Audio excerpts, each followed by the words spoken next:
particle of mass 25 kgs rests on a smooth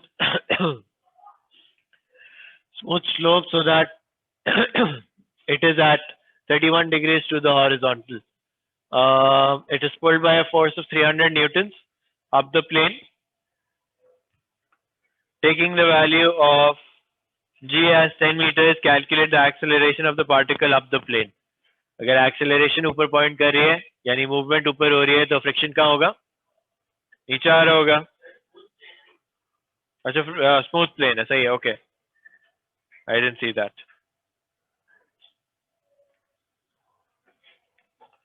तो simple सवाल हुआ फिर. क्या ये 300 न्यूटन्स. बुक कहाँ है तुम्हारी?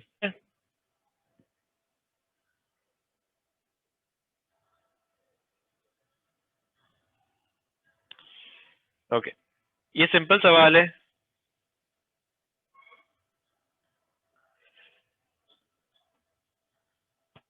एक्सेलरेशन निकालनी है और बाकी सारी फोर्सेस मैंने बना ली ना.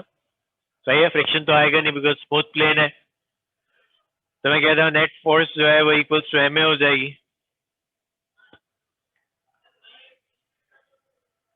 Driving force minus resisting force. अब इसमें रेजिस्ट क्या कर रहा है? ग्रेविटी उसको रेजिस्ट कर रही है.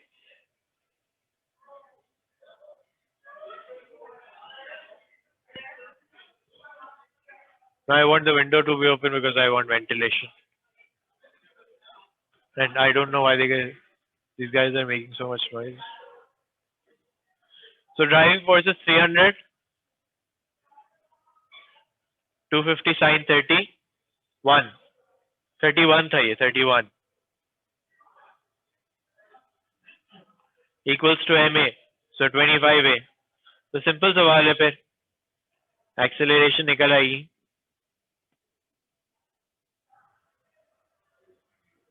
Six point. तुम्हें ए की वैल्यू निकाल के बताइए ना. सही है, किसी को प्रॉब्लम तो नहीं है? जो ऊपर जा रही है force minus that resistive force 85 metre per second square.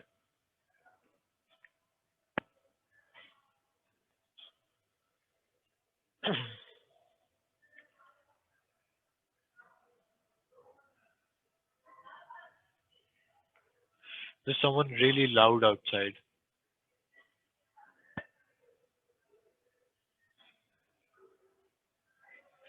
सही है ना, आगे बढ़ो.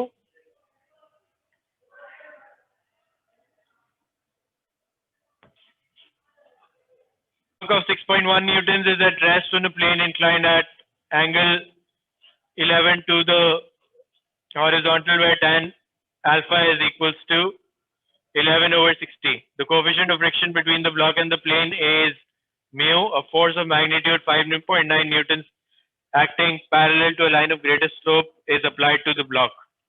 When the force acts up the plane, the block remains at rest. Show that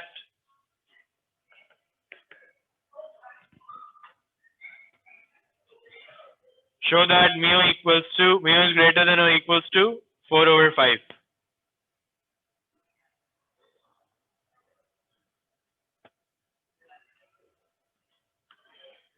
सही है जी. किस ब्लॉक की बात हो रही है? पहले वाले की. एक मिनट. फिगर 1. ओके, उसने कहा तो coefficient of friction between the block and the plane is mu. A force of magnitude 5.9 newtons acting parallel to the line of greatest slope is applied to the block. When the force acts up the plane, the block remains at rest. सही है. मैं पहले इसका wait draw कर लेता हूं. कितना wait है? 6.1. फ्रिक्शन कहां ड्रॉ करूंगा?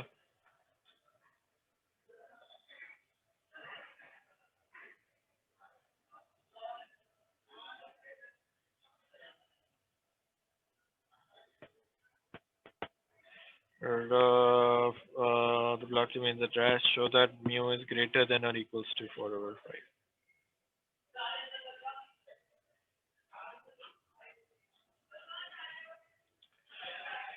ओके, ये आर मैंने ड्रॉ किया। अब मुझे बताओ फ्रिक्शन कहाँ पे ड्रॉ करूंगा?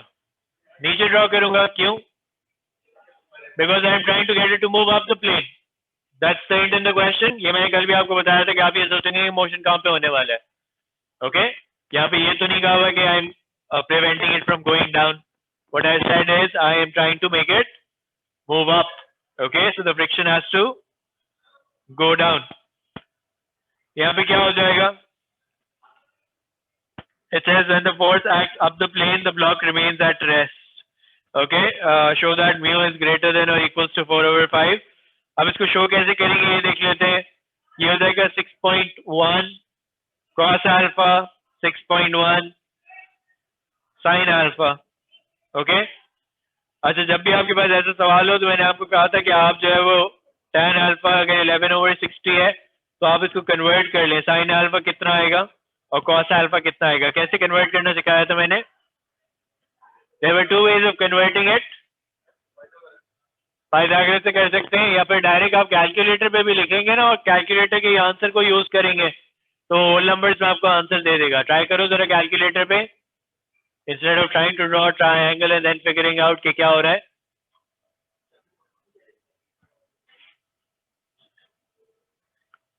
6.1 से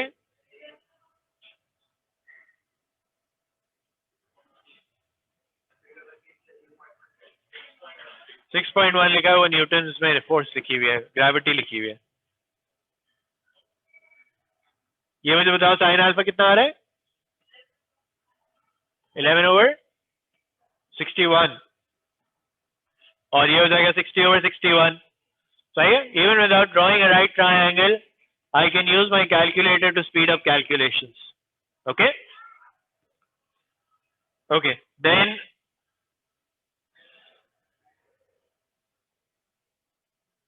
it says when the force acts up the plane, the block remains at rest. Show that mu is greater than or equals to 4/5. What does that mean to you?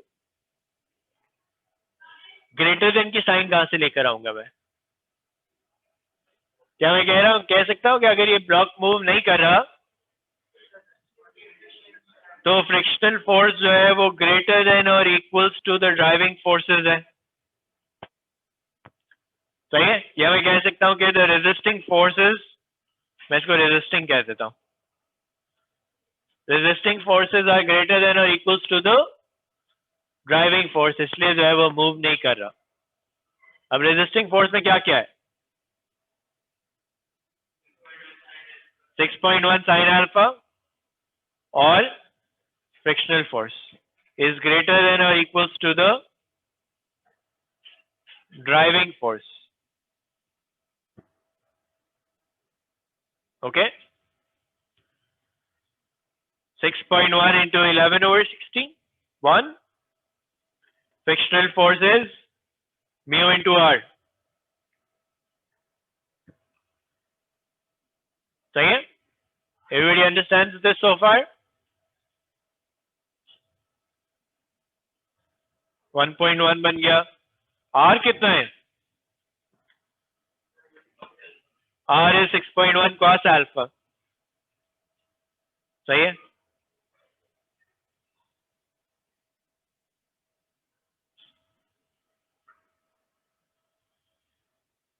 तो अब mu को calculate करके बताओ कि final answer में आता है 4/5।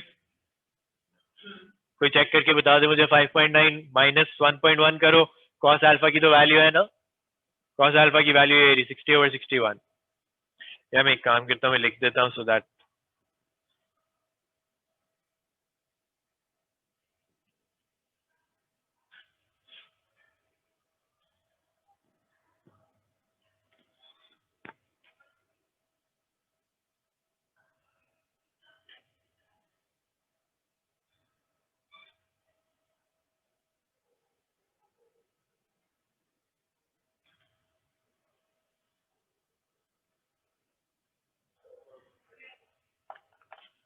4/5 आ रहा है।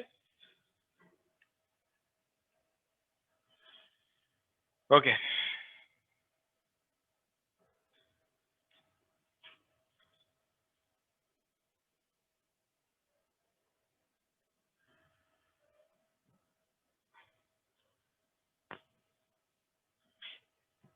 Part 2.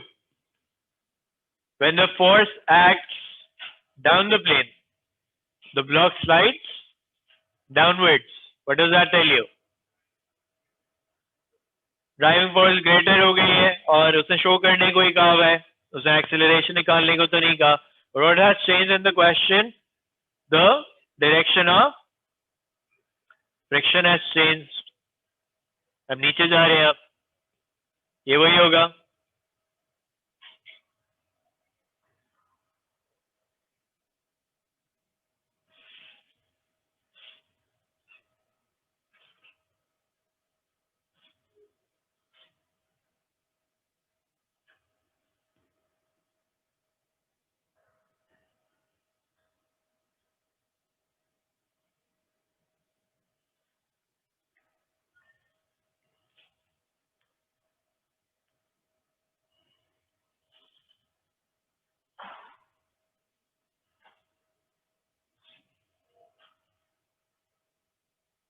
ग्रेटर देन सिर्फ लिखेंगे ना, ग्रेटर देन. भाई because it's starting to move downwards ना, तो इक्वल्स टू का साइन नहीं लगा सकता फिर मैं. फ्रिक्शन कितना है म्यू इनटू आर?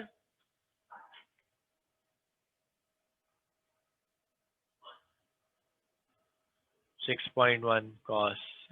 नहीं, तुम आगे नहीं बैठना, उसको तंग करो. जीनियस. कल इतनी शराफत से आगे कैसे बैठ गए थे?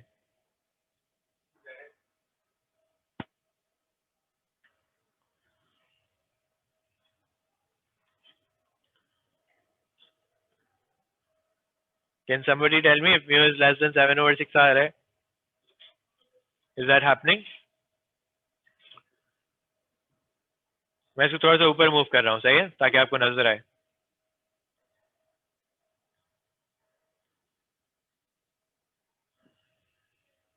आ रहा है? सही समझ आया सवाल? है पास पेपर का ये सवाल. And it's not even, ज्यादा मार्क्स भी नहीं है टू. पहले वाले पार्ट के ज्यादा मार्क्स थे बिकॉज उसमें डायग्राम को फिगर आउट करना था and cos alpha sine alpha सब कैलकुलेट करना था.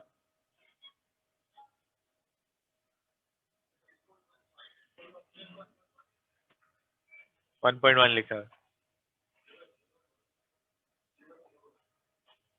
ऐसे कैसे हो सकता है? 6.1 into 11/61.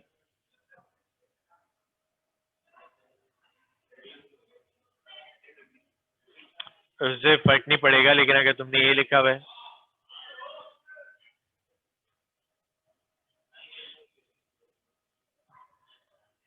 क्या लगा है उसने? तो वो तो मैंने कन्वर्ट कर लिया था ना पहले, ये देखो.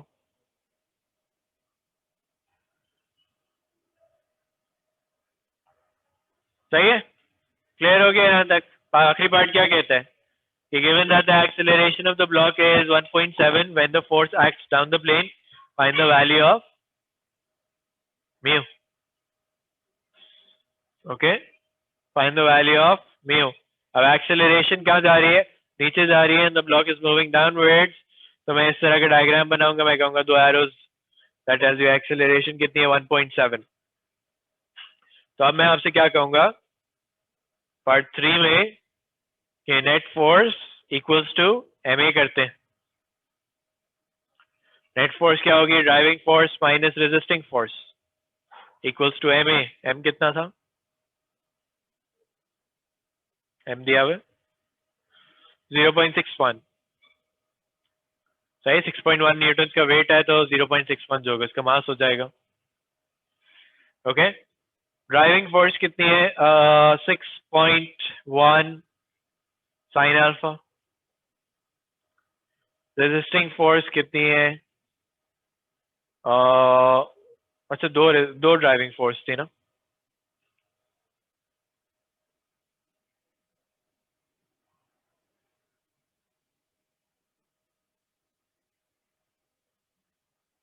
ए, ये ए है, सही है. और ए क्या दिया हुआ है? A is what? 1.7. That's what's given in the question. क्लियर हो गई ये बात? कोई सवाल तो नहीं है? तो यहाँ पे म्यू के लिए सॉल्व करो, मुझे बताओ म्यू एग्जैक्टली क्या आ रहा है। अब आपने बहुत सारी कैलकुलेशंस नहीं करनी एग्जाम के अंदर भी, मतलब एक आई एम होपिंग कि you guys can use your calculators to compute in one go. क्या हुआ हमजा, बोलो हमजा क्या हुआ? ये रेजिस्टिंग लिखा हुआ है, आर नहीं लिखा हुआ।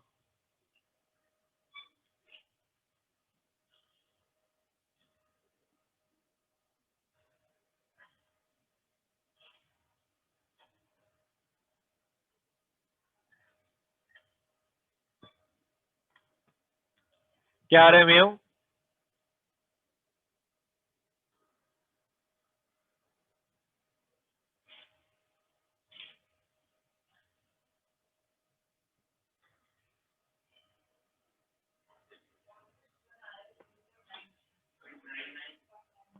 और 996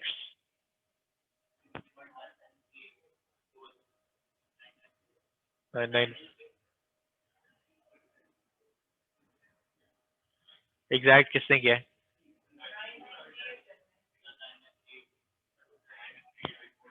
जो भी है, आई am hopping everybody can use the calculator properly. Calculator में सिंपल से ये क्या करें, ये करें माइनस इसको करें और फिर डिवाइड बाय दैट करें, अलग अलग कर लें या एक साथ लिख के कर लें, दैट्स अप टू यू। मैं आपको ये बता रहा हूँ कि देखिए ये करने के मार्क्स हैं, इसके बाद आंसर के मार्क्स हैं। आप बीच में कोई भी उल्टे सीधे नंबर मुझे कैलकुलेट करके देखेंगे उसके कोई मार्क्स नहीं होते। Okay, save your time as well, क्योंकि यहाँ पे जब एंगल्स इन्वॉल्व होते हैं तो बहुत सारी कैलकुलेशंस हो जाती हैं। आप हर नंबर को लिखने लगेंगे तो it's going to take you time, it's not going to help you get marks out of it. Okay, अब आप सोचे 10 मार्क का सवाल, 9 मार्क का सवाल है टोटल मिला के, and it's probably just 9 lines, but you'll probably have 1.5 sheets. ये पहला 5 मार्क का सवाल है ना, मैंने देखिए कितनी लाइन में सॉल्व किया हुआ है, 5 लाइन में। Okay, but you'll probably have an entire sheet of paper to do this. Okay, so don't judge a question by the amount of space that's given. Work power energy में ऐसी भी situation आई कहता है one end of a light inextensible string is attached to a fixed point A. This question 14 है, November 2003 question 6. तुम्हें नजर नहीं आ रहा क्या वहां से? तो फिर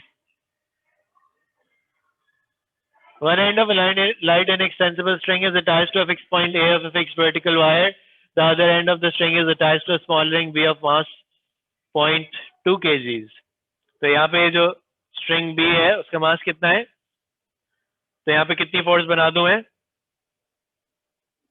2 न्यूटन्स की, सही है, मैंने 2 न्यूटन्स की फोर्स बना दी है। Okay, horizontal wire of magnitude 5 Newton, force of magnitude 5 newtons is applied to the midpoint B M of the string. The system is in equilibrium with the string taut with B below A and with angles ABM and BAM equal to 30 degrees. Show that the tension in BM is 5 newtons. Okay, इसके अंदर जो tension आ रही है वो 5 Newton's की। क्या करूं? What should I do?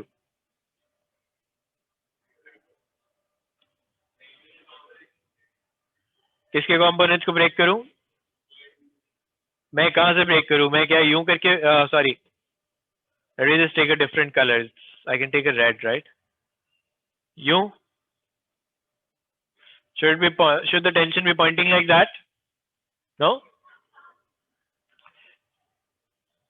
So यहाँ की टेंशन यूं पॉइंट करनी चाहिए. Do we all agree with that? Why?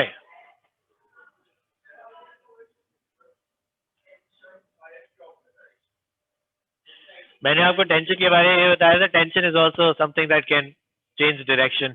So when you draw something, tension जो है वो आप यूं करके ड्रॉ करते हैं.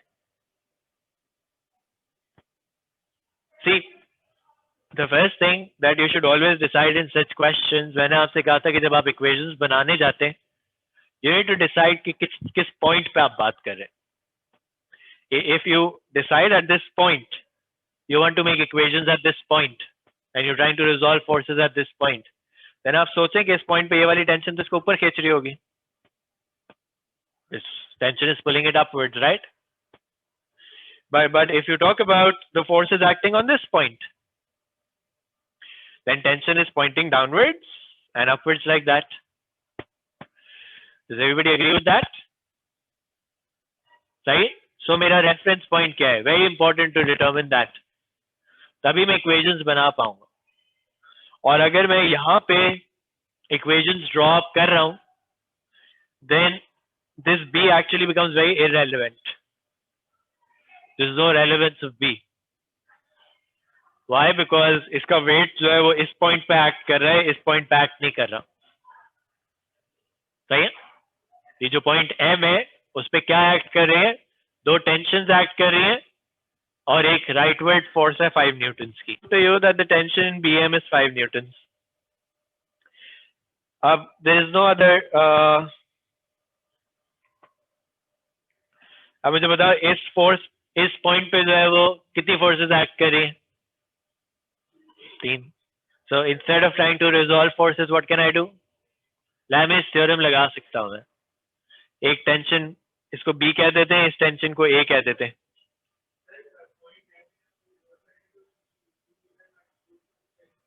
कुछ नहीं होगा because it's irrelevant to me. मैं तो M पे देख रहा हूँ ना कितनी forces act कर रही हैं. क्या कि यहाँ पे ये बात समझ नहीं आई कि forces यहाँ पे कौन सी act कर रही हैं. सुफियान ने मुझसे पूछा कि यहाँ पे अब डाउनवर्ड फोर्स में 2 न्यूटन्स को कंसीडर करूंगा या नहीं करूंगा. मैंने कहा मैं नहीं करूंगा. क्यों? क्योंकि ये 2 न्यूटन्स की फोर्स इस पॉइंट पे है, एम पे तो नहीं है. एम पे उसका इम्पैक्ट जरूर आ रहा होगा through this force, but I am not concerned with that. It's automatically going to reflect in my equations later on. Okay, right now I am just concerned about M. And you would agree with me कि अगर उसने कहा है does it say equilibrium है? Equilibrium है. So the system is in equilibrium, right? So these forces here at this point M are keeping this portion in equilibrium as well. So as long as there is an equilibrium and there are only 3 forces acting on this point, then I can use what? I can use the Lamy's theorem. Use करूं? क्या जरूरत होगी उसके लिए? Angles की. सही है. ये एंगल मिला के 120 बन रहा होगा. सही है. और बाकी कितने बन रहे होंगे? कैसे पता चलेगा? सारे 120 वैसे तो बन रहे. क्यों? क्योंकि ये इक्वल थे ना. Even if I try to break it up, you will, मैं ब्रेक करके दिखा देता हूं कि अगर इसको ब्रेक करते तो ये 60-60 में ब्रेक होता एंड फिर ये 120 बनता. Make sense? अगर ऐसी सिचुएशन हो गई तो ये ऑटोमेटिकली आपको नजर नहीं आ रहा कि it's sort of an equilateral triangle वाला आइडिया. कि if I write down b over sin 120 equals to 5 over sin 120 equals to a over sin 120. सही है? Lamy's theorem सबको समझ आ रहा है? So टेंशन 5 न्यूटन नजर आ रही है. B में भी टेंशन 5 न्यूटन है और A में भी टेंशन 5 न्यूटन ही नजर आ रही है मुझे. सही है? If I solve this, and if I solve that, clear है यहाँ तक? Any questions? उमर समझ आ रहा है? नहीं? Sure?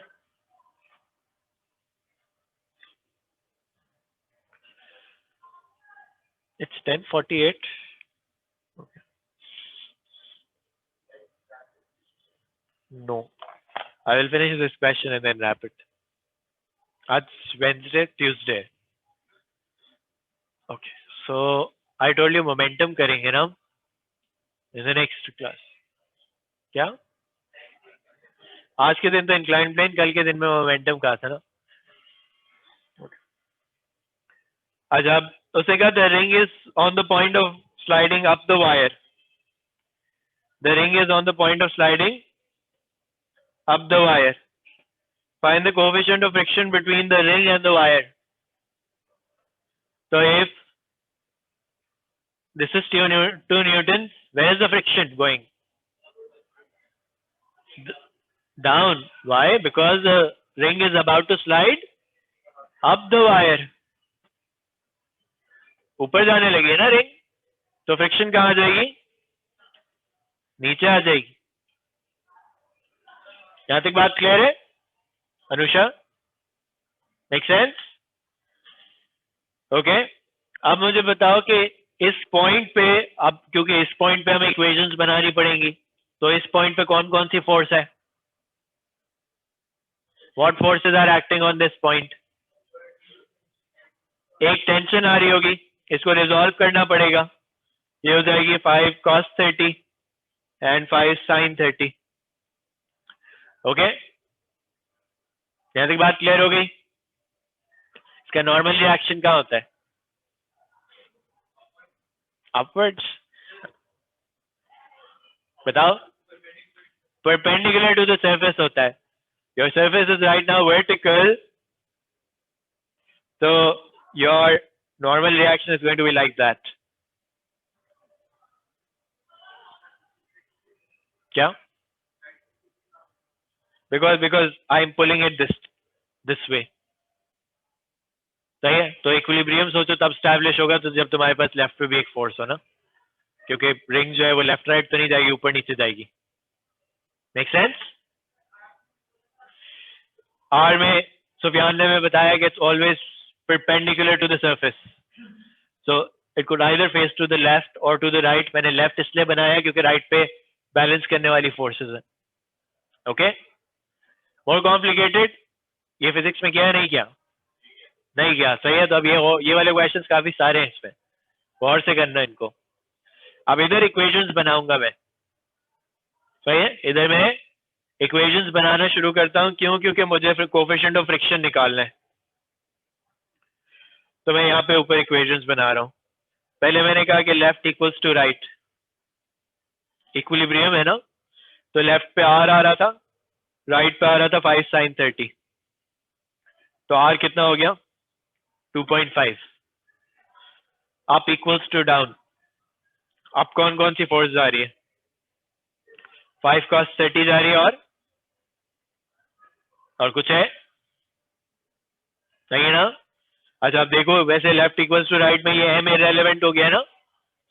Why? Because I was talking about forces at this point. My forces are acting at this point. Down में क्या क्या है? 2 plus FF. Okay. 5 cos 30 mu into R. 5 cos 30 2 plus mu into 2.5. सही है? क्लियर? म्यू आ जाएगा क्या आ रहे? 9 2 932.